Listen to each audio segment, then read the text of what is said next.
I was around 8 years old when I realized, as did my family, that I had a unique memory. Photographic, they called it.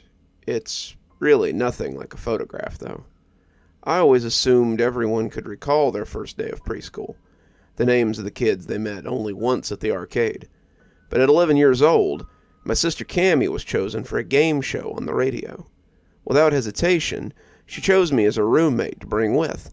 She could have chosen either of our parents, even our older brother Charlie, who was in college. She could have picked one of her friends, 8th graders like her. But she chose me. I remember sitting around the kitchen table, eating dinner, the pitch-black Midwestern winter night just outside the giant kitchen window behind my dad. He and my mom were totally supportive of the idea. He had offered even to drive us to the radio station. "I would have chosen you too, Bobby," my mom said, laughing. "You remember every weird fact ever." And it was true. I could close my eyes and see every house my parents had ever brought us to. I could draw the floor plan of them if I wanted to. My siblings would ask me to retell stories or movie plots on long car rides. But it wasn't until the radio show, and my sister choosing me as her person, that I knew I had something special. I can still remember going to bed that night after dinner, feeling excited. I finally fell asleep, pressed up against the wall that divided me from my sister's room, her voice through the vents above my bed, saying good night like she did every night. The smell of dust on the furnace, the sound of old creaking boards directly above me in the attic. It was the last night I was happy to have my amazing memory. To this day, I wish I could forget what happened next. I wish I could tell you we won the game show. I wish I could tell you with incredible detail what it was like at the studio. Maybe then, when I close my eyes, that's what I would see. Not the black, whipping night blurring past me as I ran. I would feel the rush of anticipation and my sister's hand squeezing mine, instead of cold, wet gravel scraping my cheeks and palms when I tried to crawl away on 2 sprained ankles. I would hear the producers cue the canned audience laughter, not the frantic, desperate flapping of leather wings as they neared. Maybe I would have won a t-shirt that still sits in my dresser. Maybe my sister would have won the $1,000 prize. Maybe I would sleep with my door unlocked. I'll never know. What I do know, without a shadow of a doubt, is that I would not have survived any of this if my family hadn't believed me. To this day, it's the thing I am most grateful for in the entire world. It was the day after dinner, on Tuesday, February 17th. School had been agonizingly slow, as I knew it would be all week waiting for Friday. It was all we could talk about on the way home. For years, I'd waited for school with Yuki and my best friend Dominic, who lived on the street perpendicular to mine.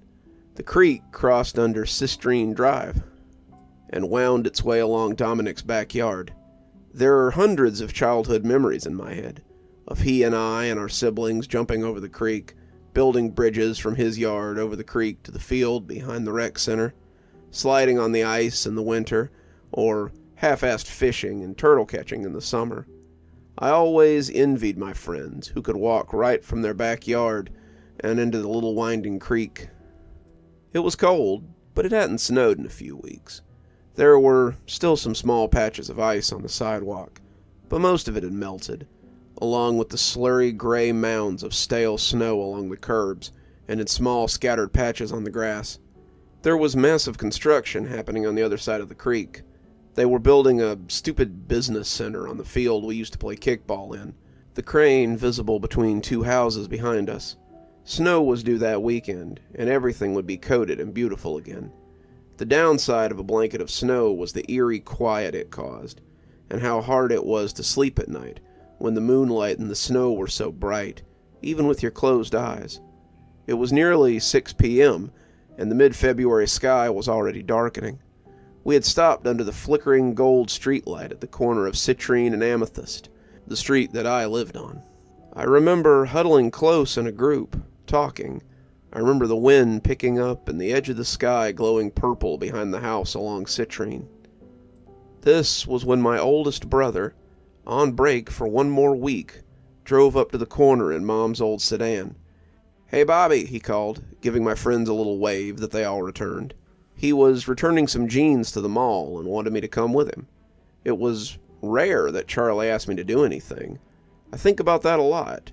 Had he paid more attention to me before that night, would I have gotten in the car? Would things have been different?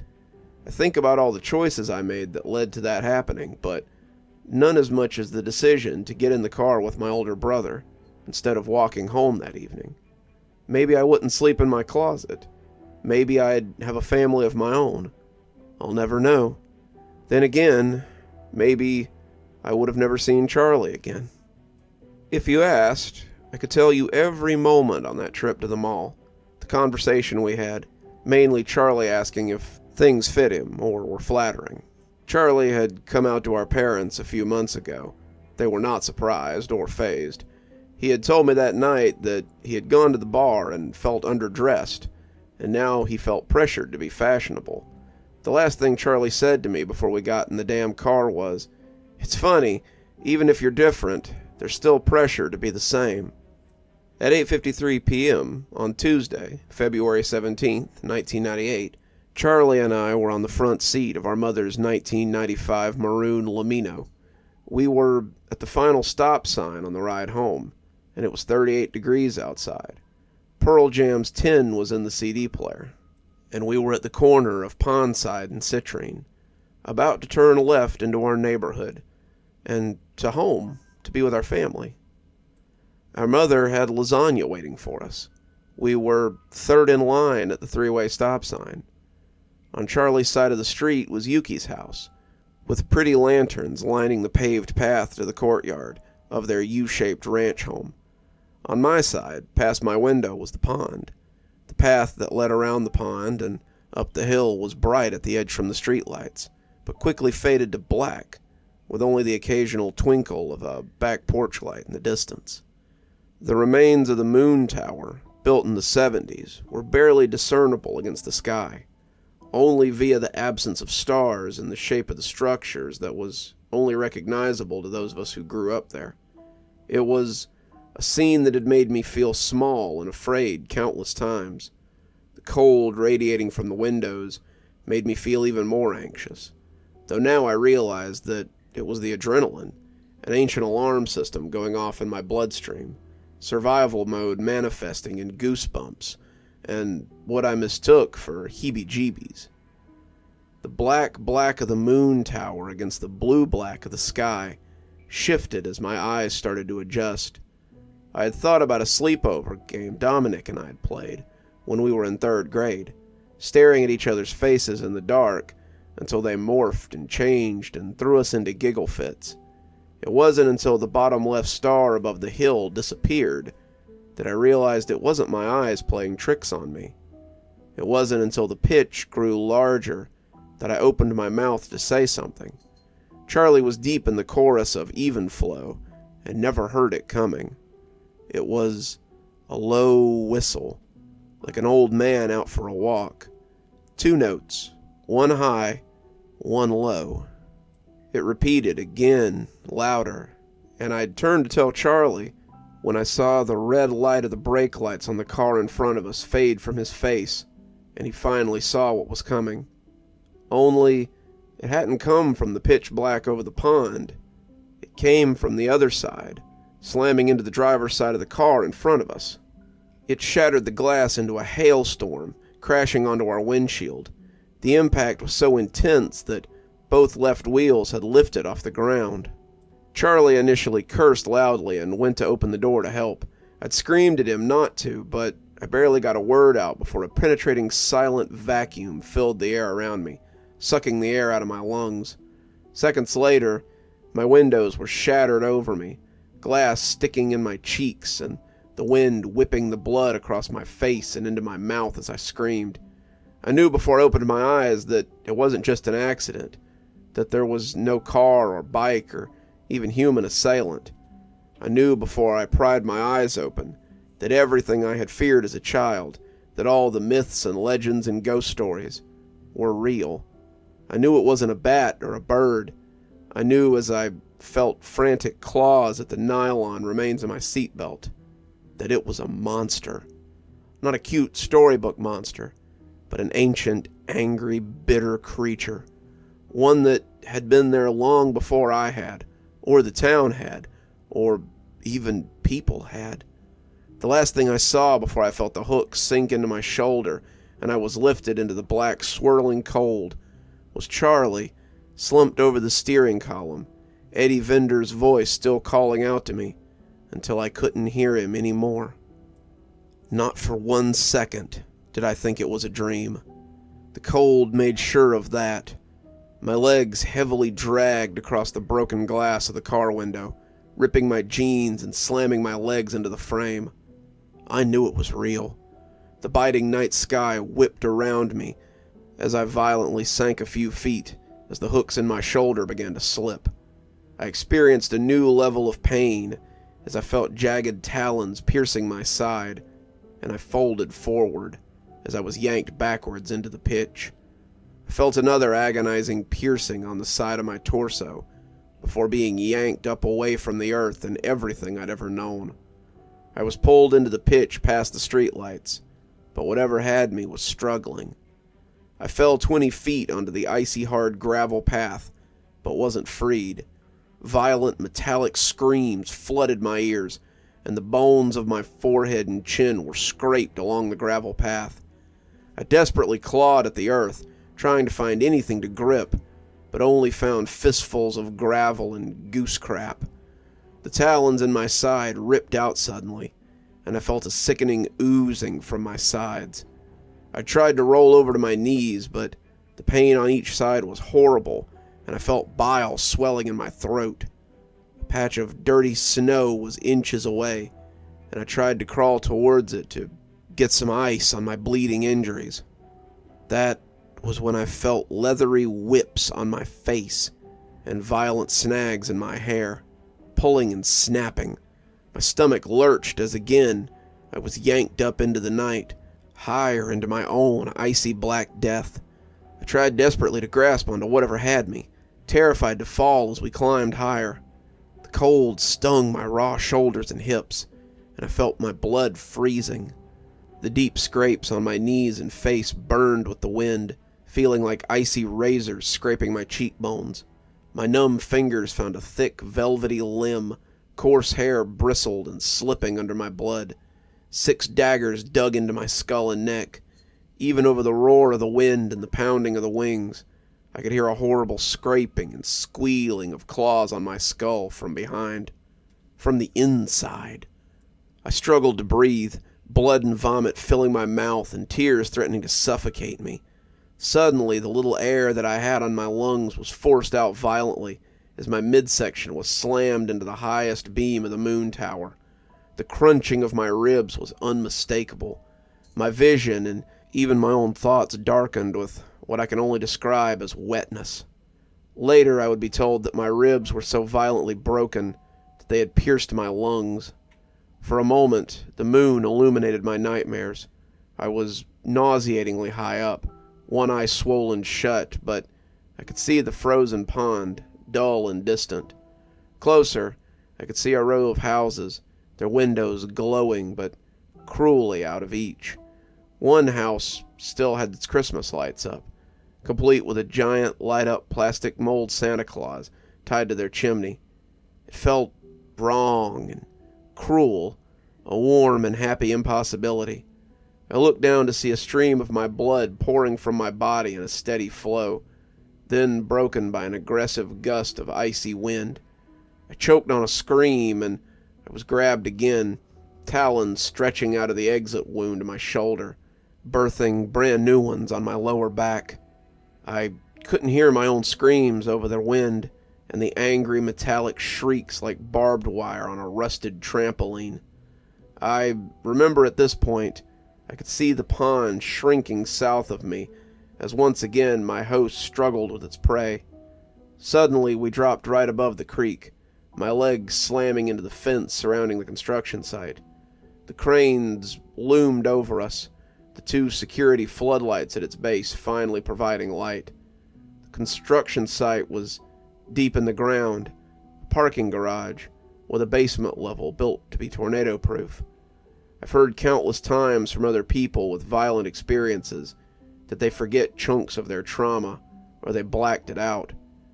I try not to seethe with jealousy. If I could forget any of it, I would want to forget what I saw under those garish white construction lights. I can remember every tiny, ice-cold pebble digging into my skin, the shimmering bouquet of my tear-soaked lashes, the gritty, jagged pain of my pulverized rib bones. I remember the smell, a mix of cold sweat, like when our dad would come home after his jog, diesel, blood. There was another smell coming from the base of the crane, sickly sweet, like almond extract gone bad. Behind the crane was a trailer. The paneling was beige and a huge green tin sign that read, Argon Construction. I thought for a moment that a phone might be inside. I pulled myself up onto my knees and looked around. It was difficult since my left eye was useless, and my right one was full of tears and blood. My assailant was nowhere in sight. I thought that maybe it had gotten injured or caught on a fence. Stupid. I know now that it simply was rousing its companions, because it was dinner time. I was an offering, like when my cat Nala would bring me dead robins. Here I was, with my wings clipped. I was halfway to the trailer, limping as fast as I could, every step excruciating, breathing like there were pins and needles in me. Even with my sobbing hyperventilation, I heard it. I hear it now. I can always hear it.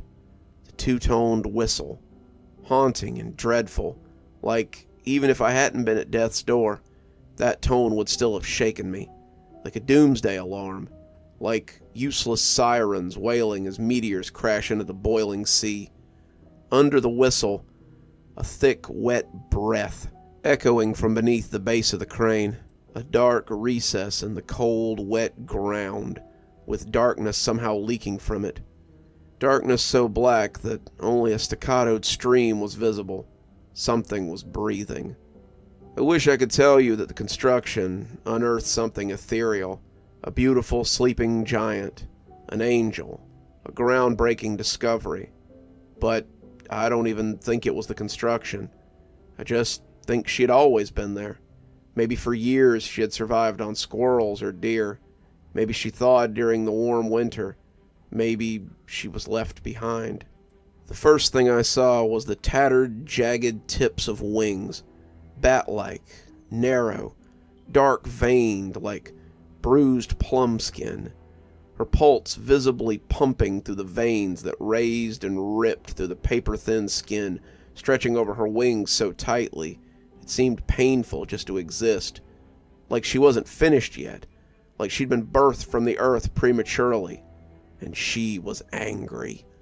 Her hair was matted in clumps, but where it was free, it was long enough to drag along the ground, slimy and cold and full of dirt, leaves, and dirty snow. Her scalp was suffering. I could see her follicles piercing her scalp, like deceased plant roots, bulbous and swollen. Open sores at her hairline showed what I can only stomach to explain as insect activity. Layers of sick, sheer skin being actively eaten away by a miasma. Forehead wrinkles deep and scarred in places.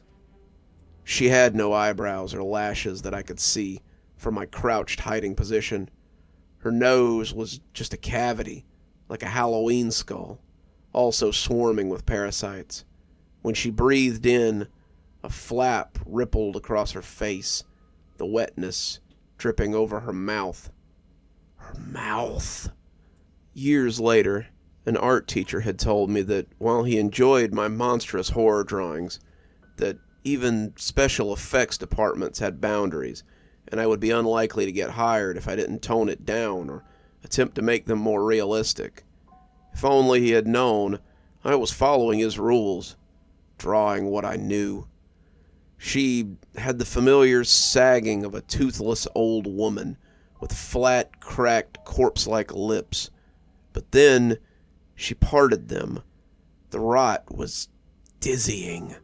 Her gums had been clawed away, scabs and scars and thick bands of roped grayish mauve flesh. Her top and bottom jawbones were not simply bared. They were jagged, layered razors, filed, but not with anything modern or sharp or particularly clean. Time, madness, desperation had filed and shaped that nightmare maw. Makeshift teeth of rocks had been maniacally shoved under the skin, adhered with infection and growth. The entire left side of her face was worn through layer by layer. Her tongue slipped in and out of what could have been her throat, sharp, gaunt collarbones literally piercing through that tissue-like skin, dark, rancid blood pooling in the deep recesses of her collar. She had one misshapen breast. The left side of her chest was deeply scarred and textured, as though it had been burned. Her fingers were bones with jagged talons blackened at the tips. Thick scar tissue marred her shoulders, where her wings took her from somewhat humanoid to monstrous. Scars everywhere. Rotting wounds dripping larvae and blood onto the frozen ground. I wish I could forget the momentary warmth I felt as urine poured down my legs, immediately freezing and burning, sticking my jeans to my raised and bloody shins. I tore myself away from staring at her long enough to escape. She had chosen her feeding place well. The deep recess of the site was the length of a football field, since that's what the field had once been. High walls of frozen earth surrounded us on three sides. Climbing up in my condition would be impossible. There was a ramp at the far entrance, but I wouldn't have made it past her. Only behind me was the fence I had slammed into on the way in, the creek only a few yards from that, and then a row of backyards of houses that included Dominic's. I had cried then. I cried thinking that only a few minutes away, my best friend was probably getting ready for bed. Then he would always remember the night before he woke up to find out his best friend was dead. He had no idea that my blood was spilling all over the place that we had run and played in. He was warm, with his own mom just feet away. I sobbed, thinking of my own mother. It wasn't the idea of her finding out too, or knowing I would never see her again. It was the guttural, instinctual, painful need for her. It was like being too far underwater and being out of breath, kicking as fast as you can, but knowing you couldn't make it. I needed her, but wouldn't make it to the surface. To her. My sobbing had given me away. That horrible metallic sound reverberated around me, and I remember I was being fed. She was feeding me to something. I had taken a deep breath, bracing myself for the pain, and made for the fence. Before my feet even hit the ground, her claws were in my neck. She flung me further from the trailer and onto the fresh cement that had been poured during the warmer months. I gave up. I'll be honest. I accepted that I was going to die. Then I had heard something unexpected and sickening. Small, furtive movements. Unmistakable vocalizations. Even just from primal grunting and wet groans. I knew it was her young, and I knew it was human. I felt her toxic breath on me before I realized that she had moved. She paused for a second, mapping the wounds she had inflicted so that she could use them again as grips. That was when she dug in so deep into the opening in my shoulder that I could feel her nails and her fingers deep inside the wound. She flung me further across the cement, closer to the sickening, furtive movements. I squeezed my eyes shut. I smelled rancid organic decay and the unmistakable odor of feces. I felt small, fluttering fingers on my neck. Small, little, childlike. I made the inevitable mistake of opening my eyes. I saw dirty blonde hair, tinged with green, draped across a tiny face. Human feet. Baby feet. He was maybe 3, dirty and small, His fingernails were long and sharpened to points. He smiled, and thick mucus stretched across several blackened, sharp teeth. He was missing some, but what remained were crooked, stained and diseased, stuck in purple, rotten gums. Instead of chubby, rosy cheeks, he had hollow, sunken gray skin. The bags under his eyes were purple and veined. Instead of bright, youthful eyes, these were haunted orbs, devoid of color. Faded, milky irises deformed around dark, soulless pupils. He wore what had once been pajamas. Under layers of blood and grime, little trains chugged across his small body in a pattern. The sobs had returned from their hiding place in my chest. I had felt the need to comfort this small, broken doll of a child. That's when he lunged, his broken teeth sinking into my forearm. The pain was unbelievable, bright and loud like the headlights of a truck barreling down on you. I pulled away and heard a horrifying squelching sound as my forearm flesh ripped and hung from his tiny, plump lips. I gagged as he hungrily shoved my skin into his mouth. He ran to the monster, clinging to her body, his stubby hands sinking into her rotten fruit skin. I held my hand tightly against my forearm, watching the blood spill in tributaries between my fingers. It began to snow. Tiny, delicate laceworks fell into and melted against the steaming pool of blood at my feet. A disgusting gurgling sound brought me back, and I watched in horror as the little boy nursed from his mother's surviving breast. Thick blood spilled from the side of his mouth as she gently swept the hair from his face. Years later, I would look up the missing children's database online. I would narrow my search to my state, select the birth year, clumsily guess at the date missing, and it would take me 6 days and 2 breakdowns, but I would find him, along with an inaccurate age progression picture. His parents had named him Mason. He was a twin. He had a baby sister and a dog. He went missing from a family camping trip when he and his brother were one. But I didn't know any of that when I watched him wash down my flesh with bloody breast milk from a demon I hadn't known existed a few hours earlier. Hours earlier, I'd been at the mall, for Christ's sake. The mall. With Charles. I guess remembering my brother's body hanging limply across the steering column had jarred me into action.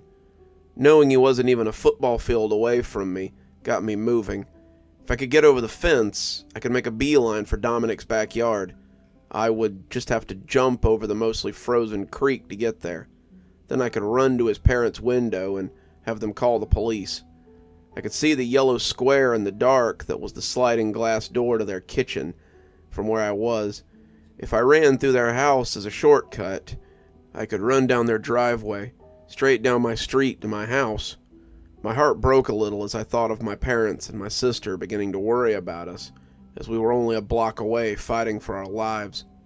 But if I got to the far end of the fence before the inclined up, I could get to Charles and keep him safe, keep him warm and talking until the ambulance arrived. Surely somebody had called. The impact on the car was so loud. The other driver surely had a car phone or maybe a cell phone. Maybe even Yuki's Akito puppy Moki had heard and was barking up a storm. Maybe the police were already there. For a moment, I thought about grabbing the boy, even if he bit me. I could carry him on my back and get him as far away from her as I could. Maybe even get him home to his family. But even as I stood there, I could barely hold myself up. The world had started to spin around me, blood thickly but steadily pooling on my shoes, my bra, and at the top of my jeans. A few feet from my right lay a rubble pile, not large, but mainly chunks of rebar and concrete. I'd barely made a few inches of progress towards it when her metallic screech again assaulted my senses. My hands covered my ears. I shuffled towards the pile and grabbed a chunk of the rubble, a crude, misshapen, and awkward hammer to wield against the impossible enemy. A rusted, twisted metal handle with a heavy and uneven weight of concrete, hard to hold and even harder to swing. But it was all I had, and I knew it only had to get to the weakest part of her. I only had to incapacitate her long enough to get within earshot of Dominic's house. It couldn't be much past 10 p.m.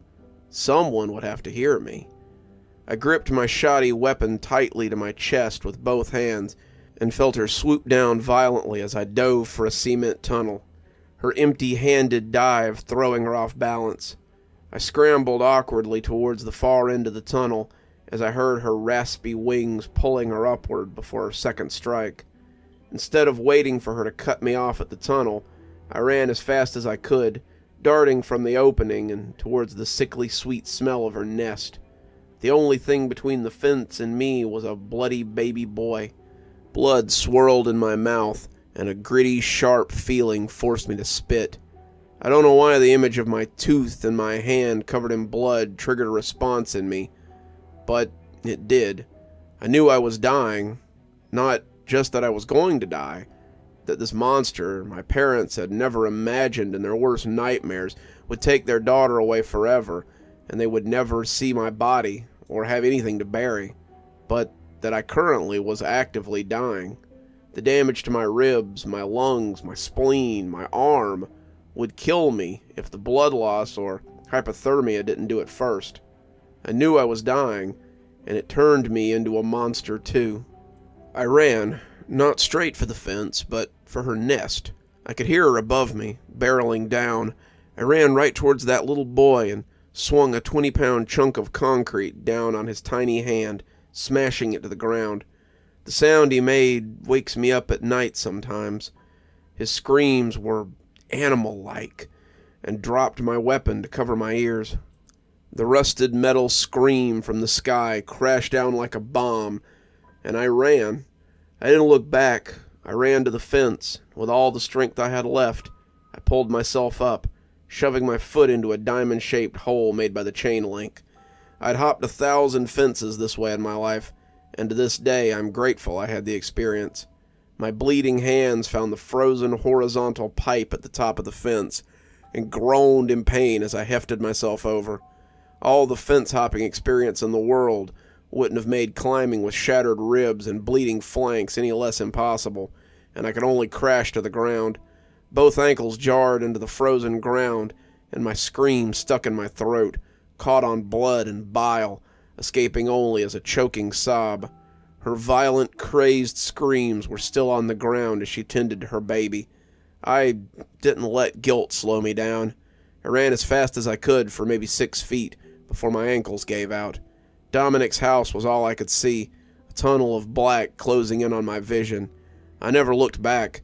I gripped my fingers into the frosty ground, pulling myself up. I hobbled, sprinting towards the dark field. The night sky above me swirled with snow flurries. My busted, bloody fingers fumbled at my jacket zipper. I could see the flickering blue glow of the late-night TV coming from Mr. and Mrs. Rossi's bedroom. The tunnel grew smaller, and I could see less and less. Bawling, I forced my arms out of the jacket as I reached the banks of the creek. Dominic and I had spent summers of our childhood testing the width of the creek along its entirety, and I knew that the bend behind his house was not jumpable. My toes slipped over the crest of the land, and a razor-sharp talon slashed at my hands. I screamed and swung my jacket into the writhing storm of limbs and wings above me. Feeling solid impact on one of the swings, I let go of the jacket and flung myself across the frozen creek, landing with about a foot left, my feet crushing through the glass-thin ice as my ankles crumbled beneath me. I could only see a pinhole in front of me, a flickering blue of TV light. I could hear her above me, diving down finally for the kill, her metallic scream and the deafening boom of Mr. Rossi's handgun, the one I'd never even known he had. He was standing on the back porch, one hand over his head, gun pointed to the sky. Mrs. Rossi stood next to me, Dominic's baseball hat in her hand. The last thing I saw was the golden warm glow of the Rossi's kitchen, and the pinhole closing as the world darkened around me. I've read the statement Mr. and Mrs. Rossi gave the police, that they heard what they thought were animal noises behind the house, but when they opened the back door, they heard human screams as well. They saw a large, dark shape in the night, but only a second later they saw my body slumped over, my fingers barely making it to their property. They had called 911, and then my parents. The ambulance had brought my brother and the other driver to the hospital, and it only arrived 30 minutes before mine did. My dad had run to the Rossi's house while my poor, confused, frantic mother rode to the hospital with Cammy and our neighbor. When my dad and I recently recalled the events of that night, I cried hearing the usual funny, goofy man choke up, remembering seeing me slumped over Mrs. Rossi like a rag doll, her white robe covered in my blood. He said that my face was so bruised and swollen that he thought an animal had mauled me. He wasn't exactly wrong. Mr. Rossi had stood guard with the bat until the police and EMTs arrived. Animal control didn't press me too hard. In fact, the vaguer and foggier my memory was, the happier they seemed. I knew that if I told the truth, I'd be locked up, medicated, or assumed to be a victim of something else. A monster woman from the sky. Before I could have even said it out loud, I knew better and feigned memory loss. To this day, the official story is 2 cars on Pondside were struck by a wild animal, and the passenger of one of the cars was attacked and dragged by the animal until a neighbor heard the commotion and fired a gun, scaring it off. While I was in the hospital, a handful of flowers, candles, and teddy bears were left at the stop sign. Charlie doesn't remember anything. He says the last thing he can recall is running to the car in the parking lot and turning the heat on, before pulling the car around for me. I'm actually happy this is the last thing that he remembers. I wonder if he's telling the truth, though. Cammy would come in my room at night for years. She would sit on the floor next to my bed with her fuzzy Disney blanket wrapped around her shoulders. She knew the whole story from beginning to end, even about Mason, a detail I had kept from my parents. Cam and I would stay up together until the sun came up, our eyes locked on the windows in my room, the one facing the south. Some nights, she would get in bed with me, both of us sitting with our backs against the wall, our shoulders resting on one another's, both of us looking at the window, scanning every inch of the blue-gray pitch until morning's first light, searching for a growing speck of black. My parents, proud pacifists, had purchased a gun each, and a few years later they had Cammy and I in judo classes. But the best thing they did was believe me. Even that first night, after the first surgery, they had listened intently, never interrupting or telling me I was imagining things or lying. However, it was made very clear that while our home was a safe space, we weren't to talk about it outside the walls. I know she's still out there. I know Mason is too.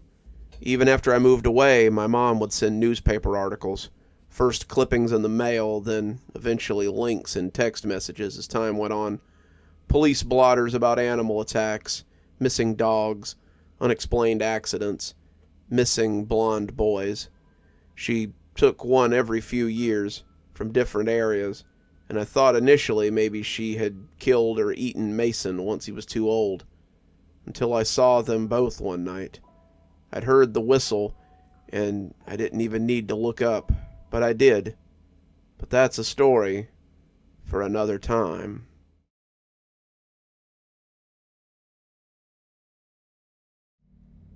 It's been a couple of months since this phenomenon occurred. I also feel like I've bottled up too many emotions, as nobody would believe me, at least until I found you guys. So, here goes the story of the incident where I met this entity. One day, I went out to the balcony to sweep, as I usually do. I finished my work and took an afternoon siesta. After I woke up, I found a bronze statue, heavily oxidized, in a puddle of blood. I guess now was the time to give some context. I served in the armed forces, therefore I wasn't really afraid of blood, as I'd seen my fair share of blood and death. I picked up the statue to inspect it.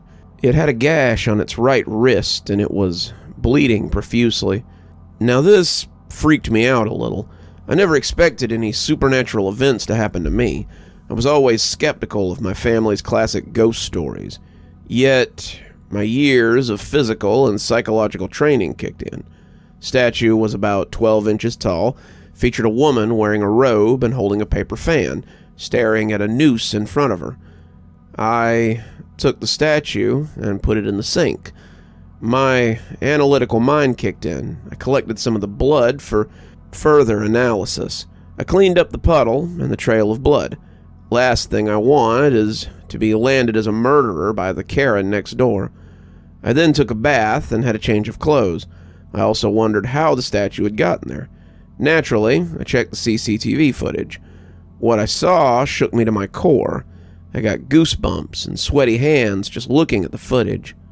A crow, jet black in color, with red glowing eyes, swooped in from seemingly nowhere, dropped the statue, and flew away. It easily seemed to be able to carry the moderately heavy thing. Its movements were smooth, like a knife through butter. Its eyes, though, those eyes were glowing red. They sent shivers down my spine. They seemed to dissect me and draw me into an inescapable void. They betrayed an air of superior intelligence, yet seemed to be pleading in a way, pleading to help and take it seriously, like a trapped soul. I had to get it out of my head. I took a deep breath and decided that the next best course of action would be to call an archaeologist, or at least an art curator. I decided to check my contact list. I couldn't find an archaeologist, but I did miraculously find an art curator, a former friend of mine at university. I called her and asked her to come to my house immediately. She lived about 2 hours away. I promised her I'd make it worth her time. She told me she'd arrive the next day, it already being late. I decided to take dinner and fall asleep. I woke up to a pecking and cawing in the middle of the night. It appeared Mr. Crow had come to remind me to take this seriously. Well, that's exactly what I was doing, though for my sake, not for its. Yet, it didn't try to enter the house or hurt me or anything. This event seemed to give me purpose in life. The endless days of drinking alone at home, sleeping during the day, drinking again, not to mention the numerous suicide attempts, had taken a toll on my body. I lived to die. I had no one, no lovers, no family, scarce few friends. The next day at about 11, I could hear the honk of Stephanie's car. She was wearing a designer dress and bag, and here I was in my sweatpants. I took her to the kitchen. I think she was expecting to see art or valuable artifacts, not a horrific old statue. She gasped and almost fainted at the stream of blood in the sink. I put her on the couch and asked her to take a deep breath. I plucked some chamomile and crushed them. I find that the smell of chamomile calms me down, and it seemed to allay some of her fears. I asked her if she had a solution to my problem. Still in shock, she replied with a hushed voice, "No." She promised not to tell a soul and promptly left, not even asking for the fee. I guess regular people are afraid of blood to an extent, and it appears that the alcohol numbs my nerves as well. The only remaining answer was to take the blood to a forensic analyst, hoping that it was human and that they could recognize the DNA. I called one of my acquaintances from the Army, who now works as an analyst. He asked me to meet him at 4 in the evening. I said that sounded fine. The next week breezed by. That is, until the day I got the results. The blood was that of Miss Mizoom, who was found murdered at her home 2 years back. The killer was never found. I had to bribe my friend to keep his mouth shut so I didn't end up in a police interrogation room. I assessed the public records relating to her case. Her body was found in a state of advanced decomposition, despite being killed only a day prior. She had acid burns and bite marks all over her body. Her house, and especially the attic, was completely trashed. I took a cursory review of her family history. Her elder sister was found dead in her room 2 years later, 4 months back. She'd committed suicide by slashing her wrist. What's more, she was found with the statue in her room. Though, why was the younger sister's blood flowing from the statue when the older was found with it? It seemed that the deaths were connected somehow. The older sister's death seemed natural as suicide could be, and that's why I'm in front of her uncle's house, uninvited, like a burglar. I'm glad he didn't just shoot me on sight. Her uncle was an old man in his 60s. He didn't seem too happy, but he politely invited me in. He gestured for me to have a seat on the sofa and got me a cup of matcha. I introduced myself as an art curator who came into possession of a bronze statue. He almost spat at me in disgust. "So you make your living selling dead people's artifacts?" I shrunk back, but calmly, as I replied, "No, I came into possession of it through an agent. I didn't know it belonged to a deceased person, till today." I continued, "I wanted to pay my respects. I was sorry for your loss." He seemed a bit more pleased and replied, "Her grave is in the Shinto shrine." I nodded my head in acceptance. I asked, "If it's okay to share, may I know why she did such a thing?" He was taken aback. He replied, "Thank you for your concern. Not even her own family demonstrated that. Kiyomori was quite attached to her younger sister. Actually, now that I think about it, she probably had an unhealthy obsession with her sister.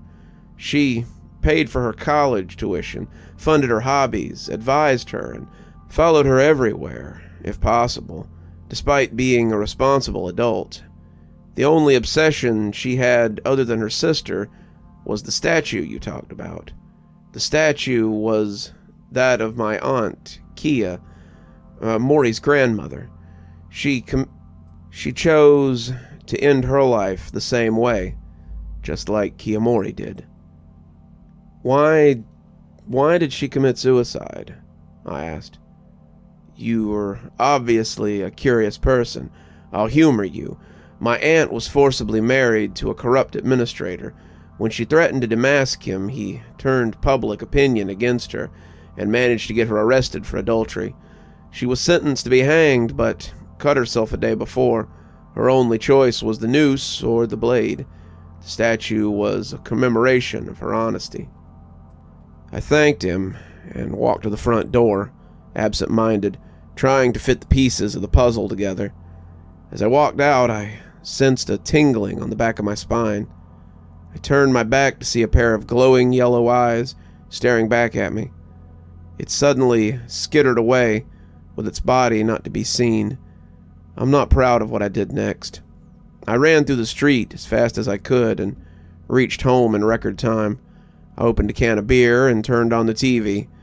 I doubted the soundness of my mind, and I thought my eyes were maybe playing tricks on me. Yet it had to be true. After all, I was sober back then, and my eyesight did save me back in Afghanistan. Also, in no way am I going to get killed like another horror movie protagonist. I don't think I'll knock on doors or investigate directly. I loaded my concealed Remington and disabled the safety. I'm going to sleep with it every day.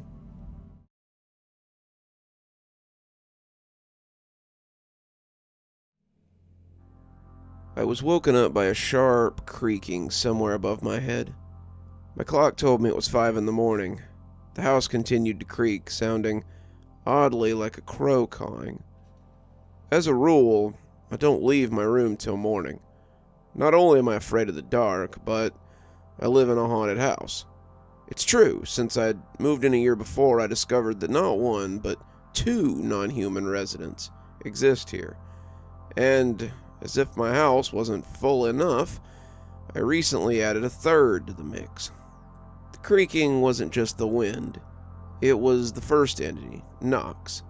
Knox rarely bothers me in my bedroom, and I'd never woken up to hear him before.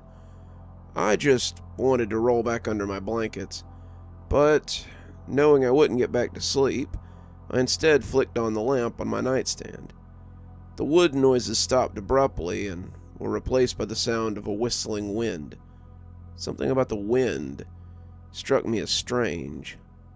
I got out of bed and unlocked my door, opening it just a fraction and very nervously peering out through the slit. The landing was dark. I couldn't see anything, but I could still hear the wind.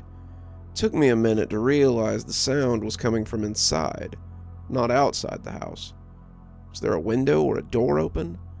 I glumly decided that this was one of the times I was going to have to be brave, and went down. Somehow I knew it before I even saw it. I knew it would be Brian. I knew he must have broken back into the house to explore the tunnel he'd found. The sliding door in the kitchen that led out to the backyard was ajar, and I could see Brian sitting there on a stool by the dining table. He was a dark silhouette against the distant streetlight.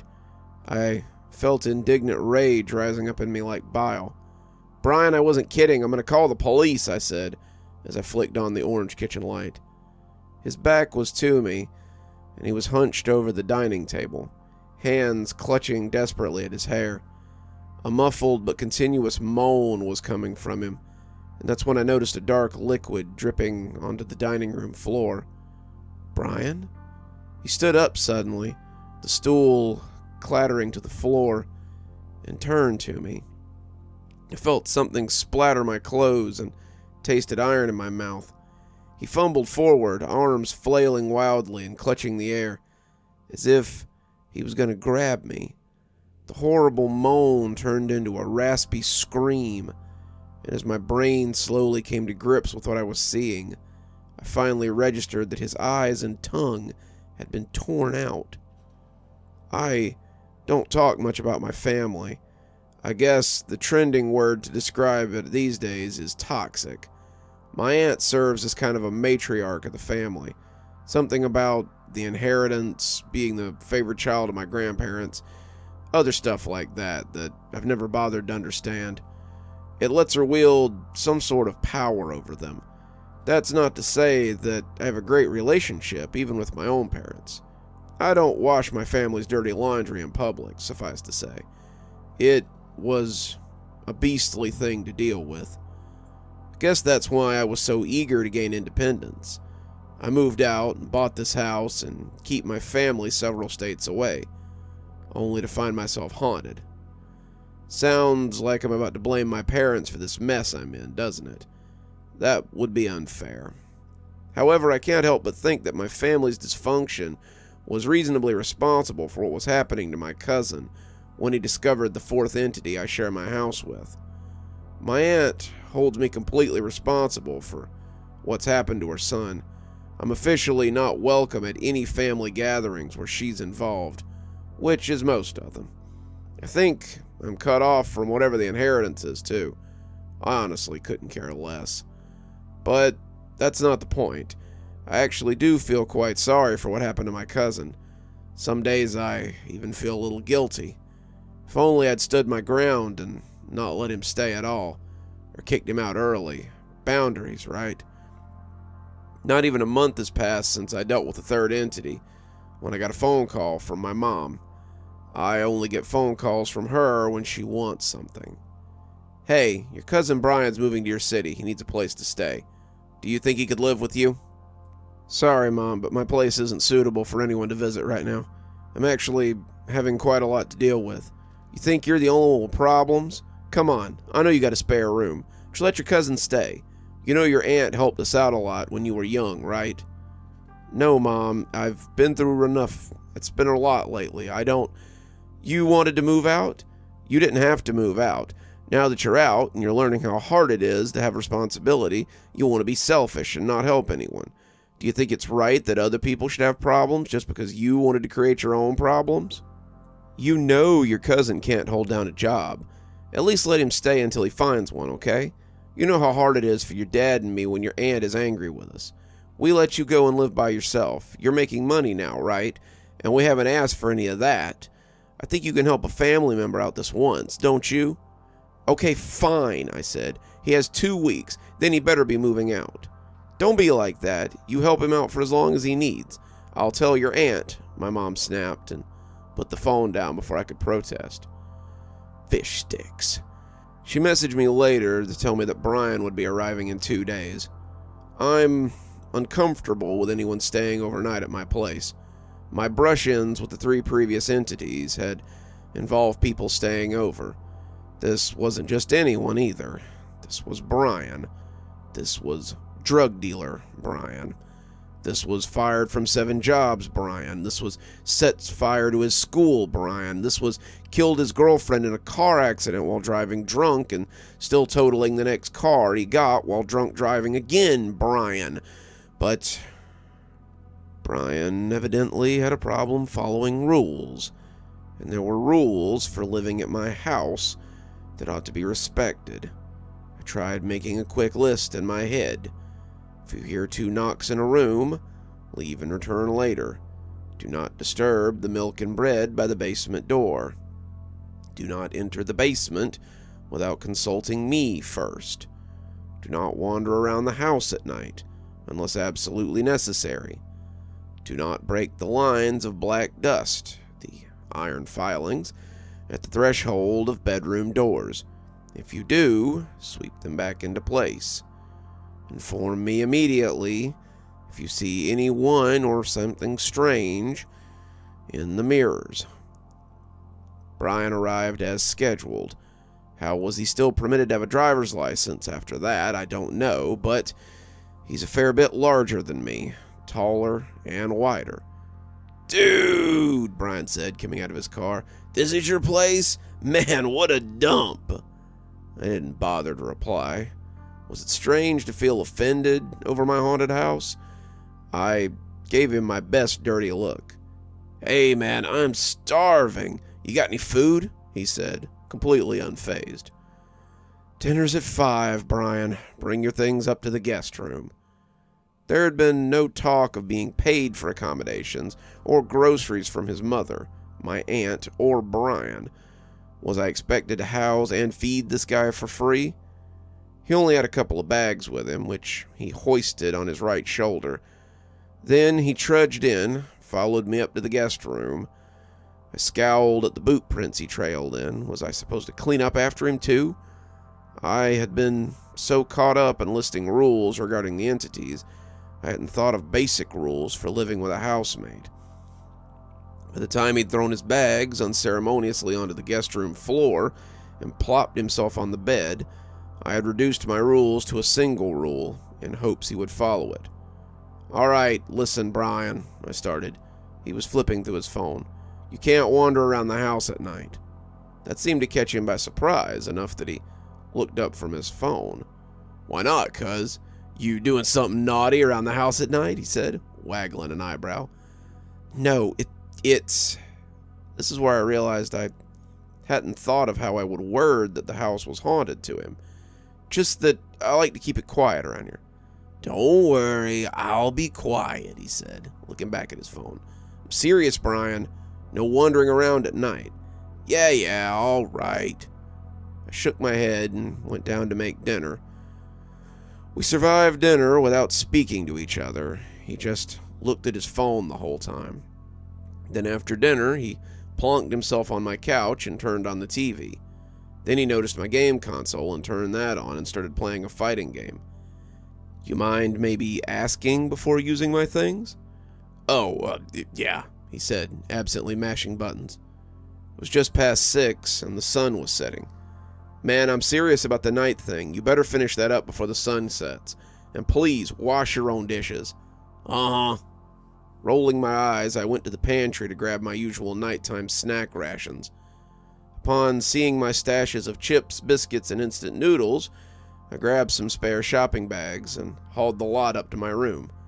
No way I was going to let Brian eat all those while I was asleep. It was 11 at night when a flurry of knocks came on my bedroom door.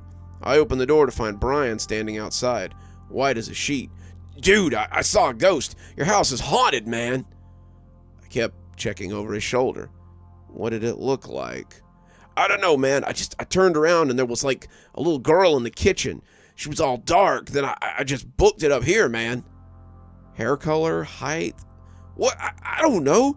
Black, I think. About yay high," he said, putting a hand to just below his chest. Okay, not the mirror demon. It was the basement thing. "Yeah, look, just stay in your room like I said. The black dust by your door keeps you safe." He hesitated. He was still pretty pale and checking the stairs. "For real? Like, what if I need to use the bathroom?" He had a point. I took out my dustpan and broom and swept the iron filings from his door. Then I placed them in a line near the top of the stairs. There, that gives us the upstairs. Don't break the line. He nodded and shakily went to his room and shut the door. I heard the click of a lock and I went back to mine. The incident seemed to have humbled him a little bit. He was a lot more polite and placated me for the next few days. Although there was still no offer of rent or grocery money, he stayed in his room all night, sleeping, I suspected. He'd come down for dinner, the only meal I decided I was willing to cook for two, then disappeared back to his room. I had work to attend to, and I didn't pay him a lot of mind. This arrangement only lasted a few days, though. One night he came rapping on my door again. It was almost 12, and I was just about to go to bed. I opened up grumpily. He had the most ridiculous smile on his face. "Yeah?" "Dude, ghost girl. She's trying to tell us something." "What?" "I've been trying to catch her on camera, man. I've been going down there at night to film her. Then she looks like she's gonna get close, and I run upstairs." "The hell is wrong with you?" I half shouted. "Dude, come on, it's a real ghost. Stuff's like viral as hell. We could be famous. You want to see my video? I got a really good one tonight. She appeared in the kitchen and walked all the way to the laundry room. It was so scary I followed her, but man, look at this footage." No, this is not okay. "But this is where it gets good, man. Some guy on the forum did some stuff with the footage, made it brighter and some stuff, and you can make out, that she points at things." My brain was so torn between intrigue and rage that I couldn't respond. "On the nights I've seen her, she walks somewhere random and points at a piece of furniture. Sometimes it's a couch. Twice it's been that bookshelf in the living room. Once it was under the kitchen sink. Then she just disappears. I think she wants us to find something, man." "Brian, I've had so many posts about this thing, bruh." "Brian." "What?" "That thing is not friendly. Stop this. I don't know what it wants you to see, but it's dangerous." "Come on, man, you chicken. You still a baby, Mr. I can afford a house?" That was a reference to me being the youngest cousin on my mother's side. I was always referred to as the baby. It implied that I was a spoiled brat, so it seemed to really annoy some of them. I'd been able to afford a house at such an early age, earlier than most of them. "Yeah, I can afford a house, and you're not posting videos of my house online. I don't care how many likes you're getting. Stop it, now." "Whatever, man, screw you," he said, and stalked off to his room. It was icy between us for the next week. Well, icier than it had already been, I guess. He still came down, expecting dinner at 5, and started taking his plate up to his room. Then he would dump it discreetly in the sink and try to wash it.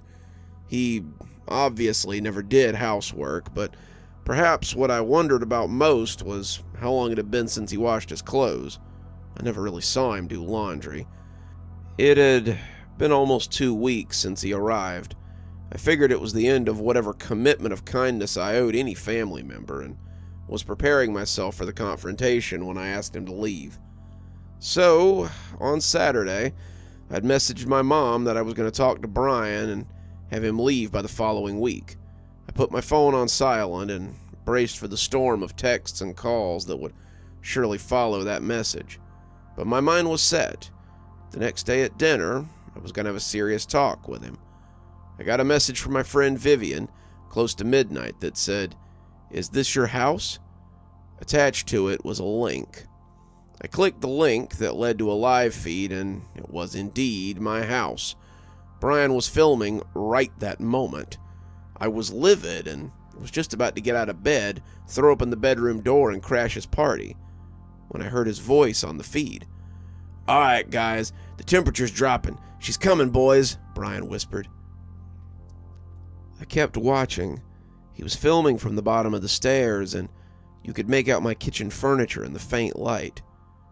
Then there was a long silence. I couldn't see it, but after a minute or two, Brian's phone started tracking something. The screen was so dark, it was Impossible to say what. As whatever it was came closer, Brian ascended a few steps up as if ready to make a break for it. But the thing, which was still hidden in the shadows, continued past the stairs into the living room. Then, for the briefest of moments, I caught sight of some odd humanoid shape silhouetted against the dimly lit window. It didn't look like a girl. It looked like a child-sized, soot-black snowman with what may or may not have been an arm sticking out of its side. Then it lost itself in the gloom. The camera tracked it a little bit longer, then stopped, pointing more or less to my front door. It held there for about 10 seconds. Then I heard Brian's voice come back. "You see that? Yeah, I think she's pointing at that shoe cupboard." There was a pause where I assumed he was reading some messages on an app. Yeah, I think she's gone for the night. Temperature's climbing back up. But I've known her to come back twice in a night, guys. I'll want to check that shoe cupboard out. I just don't want to get caught with her blocking my exit, in case I can't get upstairs. Yeah, lights are a good idea. She disappears when I flick the lights on bright. The feed glared a bright orange-white as the living room light came on. As the views returned to normal, Brian announced, "Okay, boys, we're doing this. Let's hope she stays away." The camera bounced its way to the shoe cupboard. "All right, no sign of her. I think we're good. Let's see what's up with this cupboard. Just a bunch of shoes. Don't see anything strange here, guys. Let's check out." Brian moved his phone to check behind the shoe cupboard. There was a square hole roughly a couple of feet wide on each side in the wall behind the cupboard. "Guys!" Brian's voice came out excitedly. "What is this?" The video went haywire as I heard Brian moving the cupboard out of the way. Then it focused on the hole. Brian appeared to be crouched and trying to see into it.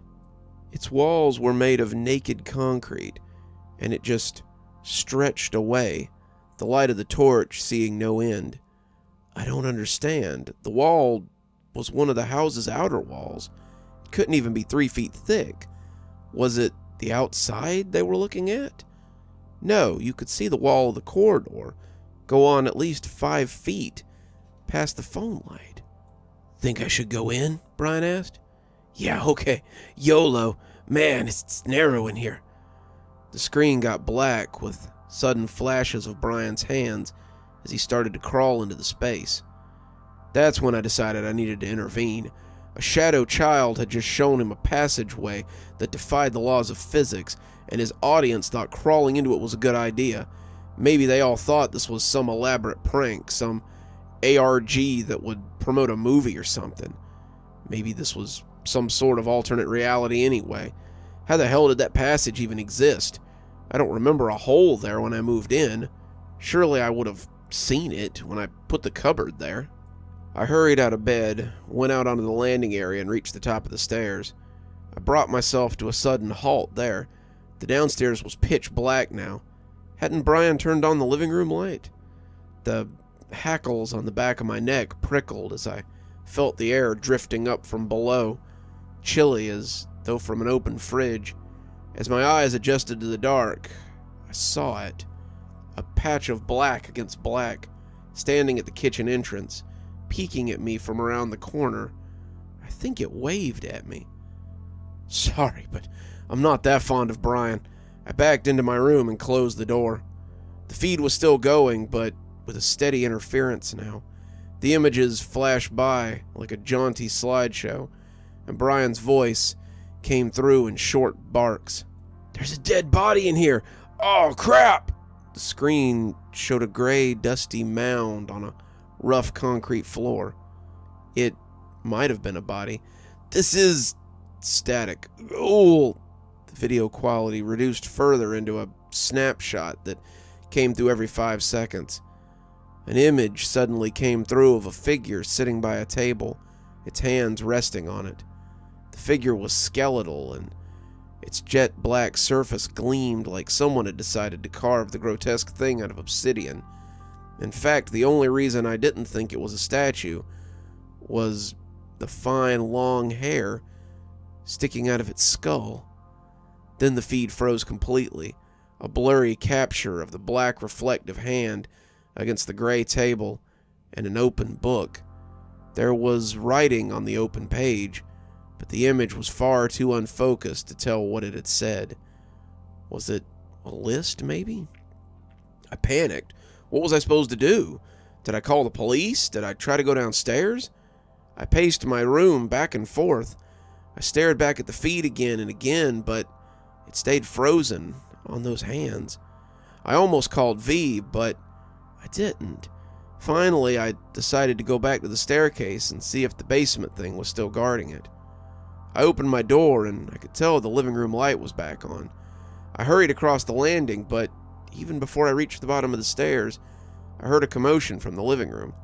It was Brian, covered in dust and scrambling to pick himself up. He was hooting in laughter and crying at the same time. I glanced back warily towards the dark kitchen, but it was empty. Then to the wall where the hole should have been. It wasn't there anymore, though. I strode across the living room and felt the wall. It was solid brick. I rapped on it a few times to be sure. What the hell? I turned back to Brian, who was now making his way up the stairs. Hey, you want to tell me what the hell just happened? He ignored me and started to clamber up. I followed him, still wanting to yell at him, but decided it was better to do so behind the safety of the iron filings. He got to his room and sat shaking on his bed. I stopped at the door and stared at him with my fists clenched. I was watching your feed. What happened to the passage? It was beyond the shoe cupboard, right? You were watching? Did you think he meant what he said? What are you talking about? The guy behind the wall, sitting at the table. Do you think he meant it? Brian was suddenly standing and shouting. I paused suddenly, taken aback by Brian's sudden shift in demeanor. Sorry, I didn't hear what he said. He sat back down on the bed, nursing his forehead with one hand. Let me see your phone. What? Your phone, Brian demanded, still looking down, voice rising once more. No, I said, folding my arms. He moved a lot faster than I thought he could. Before I knew it, he had lunged at me, knocking me out of the doorframe and pinning me against the opposite wall. Give me your damn phone, he said, through gritted teeth. I wasn't able to break free, but my sense of anger and pride would not let me give in. No, I spat out. I don't think he realized I had my phone in my robe pocket, or he probably would have just grabbed it. He looked like he wanted to punch me when the lights downstairs flickered and went out. Brian's gaze shifted immediately to the stairwell beside us. He let go of me and turned back to his room. Hey, I said, coughing. The door was closing, but I threw it back open. I was so angry, the threat of the stairwell, now full of inky blackness, didn't even enter my mind. You're not welcome here anymore. Get out. If you're still here tomorrow morning, I'm calling the police. I don't care what your mother says. Then I stomped back to my room and locked the door. I pulled out my phone. Brian's feed was still running, but it was no longer the hand on the book. It was just black. He must have left it in the passage that didn't exist anymore. Something came through on the audio, though. A screech from a far, far away place. Finally, after 15 minutes, the feed completely lost connection. Morning came. I was lying in bed, refusing to get up, even though it was 9 and usually up by 7, as the night's events hadn't given me much sleep. There was a knock on the door. I sighed and opened it a fraction of an inch. Look, dude, I need to stay here, okay? I shook my head. No, not okay. You're moving out today. I don't care if you have to live out of your car. Get out of my house. Brian looked disheveled. You don't understand, man. I understand perfectly. You've been messing with the entities in my house when I expressly told you not to. Then you decided it was okay to shove me against a wall. Screw you. Get out of my house. I need to get back in there, okay? shook my head. "Get out of my house. I'm calling the police if you're not out by lunch. And if I have to, I'm putting a restraining order on you." He looked like he was going to explode, but instead he just stormed back to his room. I could hear him beginning to throw stuff into his bag. Not even 20 minutes later, I heard his car engine roar and the wheels skidded out of the driveway. I sighed in relief and went to clean up my house. There was still dust and debris all over the living room, and Brian's room was unsurprisingly a pigsty. My mother did message me, telling me to put up with Brian, and I took some relish telling her that Brian had already moved out. Then I ignored her following texts and phone calls for the next couple of days. The mystery of the disappearing passageway irked me. I went online, seeing if I could find any of the videos Brian had uploaded, but it looked like he had deleted all of them, and I couldn't track any of the forums where people might have left responses. I didn't try very hard before I decided to just let the matter be. Perhaps I should have been more uncomfortable with the idea of a ghost girl or the basement thing in my house that had pointed at the furniture with a disappearing passage behind it. But I'd been living in the house for a year, and strange things just came with it. I left them alone, and they left me alone. Apparently, though, that hadn't been Brian's motto. It was the third morning after he left that I found Brian, blinded and unable to speak, blood pouring out of the ragged orifices of his face, thrashing around in my kitchen. When he couldn't find me via groping around, he managed to find the kitchen stool and threw it at where he guessed I was. I ducked as it whooshed over me. Then he went into a mad rampage, grabbing anything he could feel and throwing it around. I was too horrified to even tell him to stop. I just ran to my room and called emergency services. I was shuddering and thinking about the wails and moans I heard from downstairs while waiting for the ambulance to arrive. The aftermath was as hectic as you could have imagined. I'll try to tell you it as cohesively as I can remember. After emergency services collected Brian, my house was investigated as a potential crime scene and cleared when, other than Brian flinging things around, there was no sign of violence. No one ever gave me any notion of when, where, or who had mutilated Brian. Of course, the police questioned me. I told them the truth as much as I could without sounding insane. Brian and I had a falling out. He'd been living here for 2 weeks. I woke up and found him having broken and entered my house and in that condition. They came back to question me again the next day at the motel I was staying at while my house was being investigated. They didn't find anything as far as I could tell, and I haven't heard from them since. My aunt tried to contact me incessantly. I blocked her number, but then she showed up at my house. I didn't let her in the house. She was obviously distressed, and at least she wasn't speaking at me with her accusatory tone at this point. I told her I was sorry, but I didn't know what had happened to Brian. It was true. I really didn't know what had happened to Brian. When she left, though, I later heard from my mother that she fully blamed me for Brian's sorry state. My mother held me responsible, too. I told her that they could all go to hell. I guess Brian was already there, somewhat. I don't know what happened to Brian. I never went to visit him, and I'm unlikely to meet him anytime soon. As much of a miserable specimen of humanity as he might be, I would never have wished this fate upon him. I hope he'll find some sort of way to go on living, find some sort of peace in the perpetual darkness that he now lives in. Before I left, and as the police bustled in and out, I had noticed the cupboard beneath the sink was open. There were pools of blood in there that didn't look like they had been flicked from Brian's frantic motion. Was that where the passage had taken him? What had he seen in those passages this time? What had the black figure shown him or said to him? I still don't know. But soon I'd have to walk those narrow passages myself and make a deal with the person who waited with the open book within my wall. I've counted them as the fourth entity in my house. There's just one to tell you about then.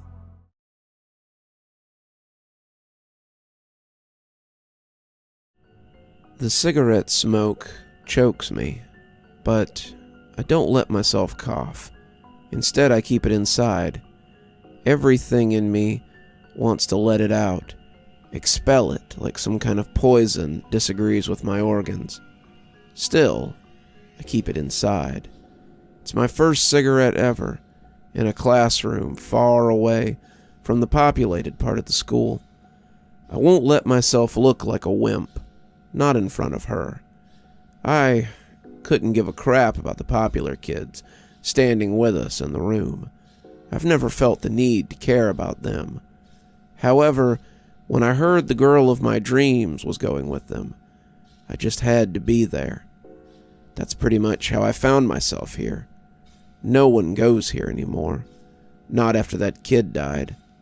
Honestly, it was kinda sad. Some poor little girl gets lost and ventures into a neglected and dangerous part of the school on her own, on her very first day at that, and has a large table fall on her and injure her pretty badly. Then, slowly, she loses her life as she bleeds out. You'd expect there to be an outcry of some sort, yet the school pushes the blame onto the parents and bashes them. The local paper joins in, and before you know it, the whole town is bullying this family about not teaching their child proper safety rules. A 7-year-old girl was supposed to be taught proper safety rules. It sounds as ridiculous as it actually is. What do we get from all this? We get lectures on how we, as students, should keep the younger students safe. We get ghost stories that quickly spread across the school about the young girl and how she can still be heard crying. We get a special assembly today on the 1-year anniversary of her death, an assembly where we have a moment of silence for her. But don't worry, guys, refreshments are provided. Seems like everyone around here is an insensitive bastard. I pause my thought to find Alicia looking at me. I take another deep pull off the cigarette I'm holding. I take it better this time. I still feel the need to cough, but not as intense as before. Is this what romance is worth? Because as my brain gets cloudy and I drown in nicotine, it seems worth it. That is when the crying starts. I almost didn't hear it at first. It was soft, but definitely audible. I turn around, but there's nothing. We all start looking around. Have we been caught? None of our teachers would make that soft a sound if they caught us. Must be a small animal. Then it dawns on us all at once, and a nervous chuckle takes over the room. It can't be the stories about the dead girl. It just can't. It's probably just someone playing a prank on us. Still, the whole group slowly but surely creeps towards the door. No one admitting they're scared, but everyone ready to run at the same time. I take another pull off the cigarette, then I hear another cry. It's time for us to go. However, a thud behind us makes us turn around, and then a slam behind us makes us turn around again. Something distracts us, something in the dark of the room, just long enough for us to turn away from the door, long enough for it to slam shut. We're all trapped now. Everyone's scrambling, trying to open the door. The cool kids are still nervously chuckling, thinking it must just be the wind. However, the wind can't close a door hard enough for it to feel like it's been welded to the door frame. We can't get out of the room. That's becoming clearer now. You see, the thing about the light and the dark is that you can see in either one. The other just has to be absent. As the door blocks out the light from outside, the room inside becomes clearer. The dark corner is now taking shape. There's a desk there, a large, heavy one, and underneath it is a small frame. It looks like a doll, but it's faintly moving. It has to be a child. I'm not an idiot. Not by any means. I'm a skeptic, definitely, but not an idiot. I'm seeing a ghost live out its last moments. A child live out her last moments. The cigarette is on the floor now, and so am I. We've all fallen to the floor, unable to move. I look around me, and it seems like we've been pinned by an invisible force. It sounds ridiculous, but it makes sense. A force more powerful than our meek bodies can handle. She's not living her last moments. We're living her last moments. I feel like I'm about to die. I'm not ready for this. I'm too young. I just want to go home, to see my family. I just want to go back to class. I was so excited to see my friends today, to be around people who I care about. All things that she must have thought about. All things I'm thinking about now. I turn my head, and she's in the corner, sobbing. A child with nowhere to go, and no one to help her. Yet she keeps asking for help. I can't die here. I hope she gets help. I hope I get help. That's when I realize she never got help. And maybe neither will I. We're all going to die here, and I'm terrified by that thought. But I'm not the one I should be afraid for. My life, as scared as I am, doesn't matter. I should be helping the one that looks at me and sees me as someone older, someone who could have helped her. I turn to her and look in her eyes, into the eyes of the dying child, and speak to her. It's going to be okay, I say to her. It's all I can say with the weight on my chest. It's all I need to say. She stops sobbing and looks at me, almost as if she trusts me. I wish I could help, but I can't. The weight is now off my chest. Every one of us is able to get up. Every one of us is able to leave. And so is she. She disappears. I hope that it knows that wherever it's going to be okay. Outside the school, emergency services are waiting. Apparently, the same thing happened to every single person in school. They didn't see the ghost, but they did feel pinned down. Authorities are blaming it on a gas leak from years of neglect by the people in charge. When I hear that, I start to chuckle. I wonder who they're going to pin the blame on this time.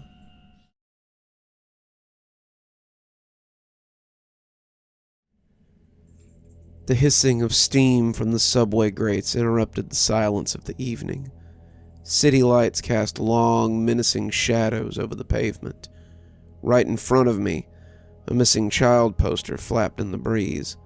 It had been plastered over a lamppost, rain-washed, and barely clinging to it. I had seen that face before.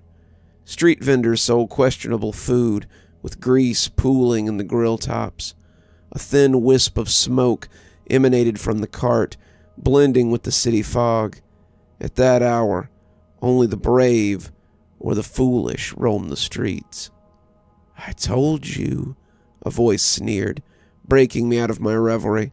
I turned to see Marco, an old friend from high school. "Children go missing here every damn week." "And?" I glared. "And nothing," he laughed, taking a drag from his cigarette, the orange glow illuminating his face in a sinister dance. "Just stating the facts. I'd come back to the city after years abroad. Upon my return, the rumors had started. Whispers about children who'd vanished into thin air, never to return. The rumors were suffocating, and their impact on the community was palpable. "Third kid this month," a woman murmured to her friend as they hurried past, clutching their bags tighter, casting suspicious shadows at anyone who dared to make eye contact. "I heard it's a man," said a homeless guy, propped up against a brick wall, a tattered hat placed in front of him with meager coins. "Tall, wears a hat, stalks him, he does." Marco scoffed, exhaling a plume of smoke. "Urban legend. Every city's got one." "Then explain the disappearances," I retorted. He shrugged. "Maybe they ran away. Maybe it's a trafficking ring. Who knows? It's the city. Things happen." My fingers itched to slap the indifference from his face, but the seed of fear had been planted. I started seeing the missing children posters everywhere. Lampposts, bus stops, the mouths of alleyways. One evening, while walking through the park, I saw a group of kids playing. The setting sun cast a golden hue over their innocent faces, their laughter echoing, forming a dark contrast to the tales of horror that loomed large. In the distance, a silhouette stood watching, a man in a hat. I squinted, trying to get a better look, but the figure melted away, almost as if he had never been there at all. The fear grew. Every time I'd heard a child's laughter, my heart would race. Every shadow, every whisper, every creak became a harbinger of doom. The nights were sleepless, the weight of a dark city, secrets that pressed down on me from everywhere. One night I was taking a shortcut through an alley, the familiar sound of children's laughter sending shivers down my spine. I strained my ears, trying to locate the source.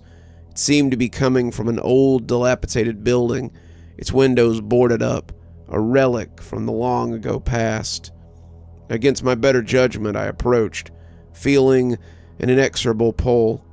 As I neared the entrance, the laughter grew louder, more distinct, but eerily off somehow. It sounded distorted. The front door creaked open, revealing a dark hallway. From within, the giggles continued. My feet moved of their own accord, leading me deeper into that abyss. Each step echoed a rhythmic beat that only seemed to amplify the terror coursing through me. A dim light at the end of the hallway beckoned. The room it led to was bathed in an otherworldly glow. At the center stood a massive mirror, its ornate frame decorated with grotesque faces. The reflection, however, was not my own. Instead, the faces of the missing children stared back, their eyes hollow, their smiles twisted in eternal torment. "Help us," they whispered in unison. From the shadows, a tall figure emerged, the brim of his hat casting a shadow over his face. "Another one for my collection," he mused, his voice dripping with malevolence. I tried to move, tried to scream, to do anything, but my feet were rooted to the spot, paralyzed by an unseen force. As the figure approached, the room grew colder, the children's faces in the mirror growing more desperate. The man's hands reached out, inches from my face, and suddenly a blinding light filled the room, a cacophony of sound, sirens, shouts, the distant wails of a child. The spell was broken. I turned and ran, and never looked back. But the nightmare was far from over. I burst into the open night, gulping in the chill air, the neon city lights blurry through my tears. The horrifying vision in the building was imprinted on my mind. Those children, their faces warped with terror, the tall man reaching out for me. The sirens grew louder, reverberating through the empty streets, only to drown out when I stumbled into Marco, a concerned expression replacing his usual indifference. "What happened?" he panted, grabbing my shoulder. "I followed you when I saw you enter that building." But I could only point back to the cursed structure, my voice a mere whisper. "He's in there." Marco's eyes darted to the building, then back to me. Without a word, he pulled me away, ushering me towards the brighter parts of the city, away from the echoing laughter and the haunting shadows. We found ourselves in a 24-hour diner, the sterile fluorescent light seeming alien after the night's events. I narrated everything, and Marco listened intently, a occasionally sipping his coffee. "You're lucky to have gotten away," he muttered, tapping his fingers nervously on the counter. "There are legends, you know, of the man in the hat. They say he traps souls, feeds on the innocent." "But why children?" My voice wavered, and the passing waitress shot me a worried glance. Marco sighed. "Children are pure, their energy's untainted. And urban areas, they're hunting grounds, filled with distractions, making them easy to prey on." Dawn approached as we decided to notify the police. Their skepticism was palpable, yet the consistent disappearances provided some weight to our story. They agreed to inspect the building. What they found sent shivers down my spine, and even the most seasoned officer was rattled a little. Inside that room was the mirror, the atmosphere thick, stifling. The walls were lined with old photographs, each displaying a missing child, their eyes vacant. In the center stood the grand mirror, but it was ordinary now, reflecting nothing but the grim faces of the officers. However, the most disturbing discovery was a room concealed behind thick drapes.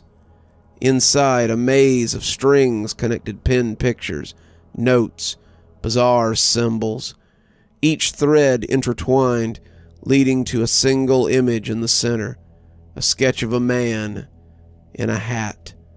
Below it, a chilling note: "The city feeds, and so shall I." News spread like wildfire. The city was in an uproar. Vigilante groups formed, vowing to hunt down the man in the hat.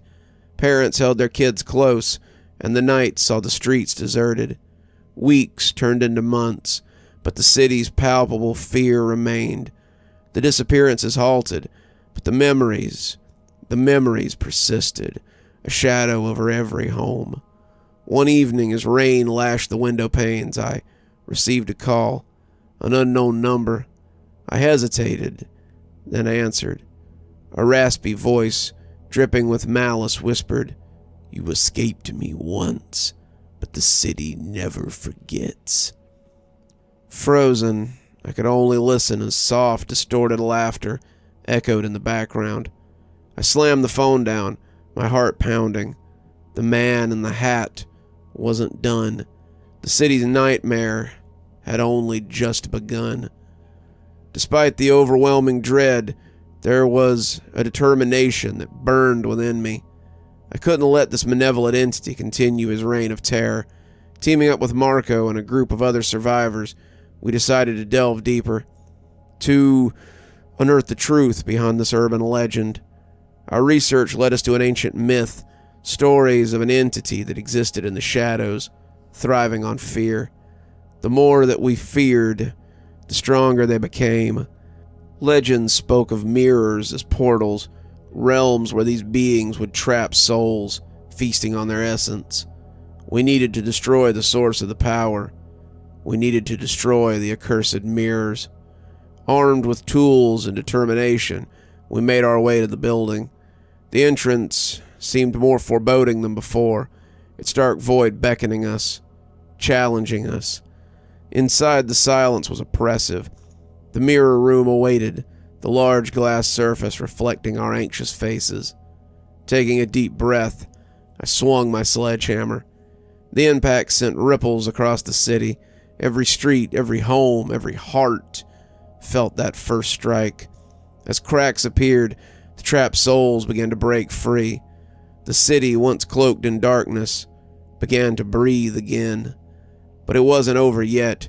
From the mirror's depths, the man in the hat emerged, his form more terrifying than any legend could convey. Our final battle had begun. The room's temperature plummeted. Our breaths were visible, forming vaporous clouds in the freezing air. The man in the hat moved with unnatural speed, a mere blur as he lunged at us. Marco and the others tried to restrain him, but it was like fighting a hurricane. His sheer force was overwhelming. His eyes were pools of infinite darkness locked onto mine, and I felt a pull, an overwhelming desire to succumb. Those eyes were a promise of peace, an end to constant dread, but beneath that, a current of benevolence lurked. "Join the others," he hissed, his voice echoing with the pain and sorrow of all his victims. But I wasn't ready to give up. Remembering the research, I shouted, "Don't look into his eyes. He draws strength from our fear." Distracting him with makeshift weapons and tools, we circled the mirror, chanting an ancient spell we had discovered during our research. The room quaked, the very foundations of the building groaned under the force. The mirror's cracks began to grow, each fracture emitting a piercing scream, the collective voice of the trapped souls demanding release. The man in the hat, his strength waning, tried to retreat into the mirror, to escape the onslaught, but our chants grew louder, drowning out his anguished cries. With one final surge of energy, the mirror shattered, sending shards flying in all directions. The room was engulfed in blinding light, a force so potent it threw us back. As the light dimmed, we slowly got to our feet, taking in the aftermath. The man in the hat was gone. In his place was a pile of ashes and a worn-out hat lying on the floor, marking the end of that ancient terror. The walls, once lined with haunting photographs, now displayed blank frames, their tormented occupants finally free. Exhausted, we made our way out, the first rays of dawn painting the city in hues of hope. The streets, for the first time in months, echoed with genuine, joyful laughter. Children played without fear, families reunited. The weight of the dark past slowly faded away. News of our victory turned us into local heroes, but we knew the truth. The city's true heroes were its inhabitants, the collective spirit and hope being the real force that banished the evil. Yet, the city bore the scars, reminders of its tormented past. The once abandoned buildings became a memorial, dedicated to the lost souls, ensuring the city would never forget. Years went by, life moved on, but every now and again on quiet nights, when the city heartbeat slows, whispers rise, of a time when shadows held power, of brave souls who fought back, and of a man in a hat whose reign of terror is no more. However, urban legends have a way of persisting, tales passed down from generation to generation, and while the city had fought off one darkness, who's to say what other horrors lurked in its depths, just waiting for their time to rise?